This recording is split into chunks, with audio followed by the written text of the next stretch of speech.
দেখুন, যেটা করছে ক্রমশ সংবিধানের 25 নম্বর ধারাকে ক্রমাগত আক্রমণ করে যাচ্ছে।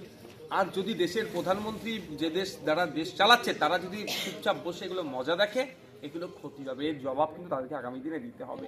যেখানে সংবিধানের 25 নম্বর ধারাতে মানুষ ধর্মচারণ থেকে শুরু করে এই ধরনের এই প্র্যাকটিসগুলোকে সম্পূর্ণ বৈধ স্বাধীনতা দিয়েছে, সেখানে এইভাবে কিভাবে করে?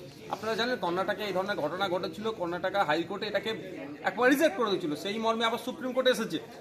সুপ্রিম কোর্ট জবাবদিহি করেছে কর্ণাটকা পুলিশের কাছে এবং কর্ণাটকা স্টেটের কাছে।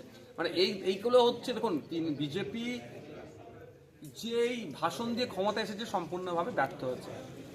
অর্থনীতির প্রশ্ন করলে বলবে হয়তো মাজান বন্ধ করে দিচ্ছি, বেকারত্ব ওখানে বেড়ে যাচ্ছে, প্রশ্ন করলে বলবে রাম মন্দির বানিয়েছি। আপনি প্রশ্ন করবেন ক্ষুধার সূচকে ভারত ক্রমশ পিছিয়ে যাচ্ছে, মানে ক্ষুধার্তের সংখ্যা বেড়ে যাচ্ছে ভারতবর্ষে, তখন কি বলবে এরা মুসলমানদেরকে জব্দ করে দিচ্ছি। এটা ছেড়ে দেওয়ার কোনো জায়গা নাই। সম্পূর্ণরূপে কেন্দ্র সরকার ব্যর্থ হয়েছে। এই ব্যর্থতা ঢাকার জন্য কিছু মানুষকে ছেড়ে দিয়ে ধর্মীয় বিভাজন করার চেষ্টা করছে।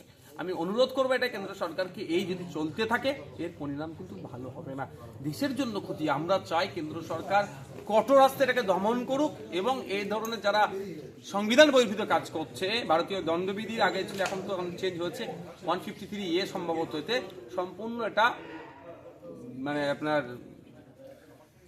অন্যায় করছে, যেটা দণ্ডনীয় অপরাধ। মুখ্যমন্ত্রী আবার একটা প্রকল্প চালু করেছে বাংলার বাড়ি, সেখানে 12 লক্ষ বাড়ি দিচ্ছে, 60,000 করে টাকা দিচ্ছে, কিন্তু শিক্ষিত মানুষ চাকরি পাচ্ছে না, কিংবা চাকরিওয়ালা মানুষ দিয়ে পাচ্ছে না। দেখুন, বাংলার বাড়িটাও দরকার আছে, বাড়িটাও দরকার। পশ্চিমবাংলায় প্রায় 50 লক্ষ বাড়ি কাঁচা বাড়ি আছে, তাদের পাকা বাড়িটাও দরকার। দুটো আলাদা পার্ট, একসাথে গুলাবো না। অবশ্যই খেলামেলা করে যে টাকা মুখ্যমন্ত্রী খরচ করে দিচ্ছেন, সে টাকা না খরচ করে যদি আপনি যেটা বলছেন চাকরিতে হতো, ডিএতে হোক লাগাতো, ভালো হতো। সেটা আমরা বারবার কথা বলি আমরা, সরকারি কর্মচারীদের তারা ডিএ ঠিকঠাক পাচ্ছে না কেন, এটা তাদের বুঝিয়ে দেওয়া হোক। এই বাকি যারা আছে ভাই।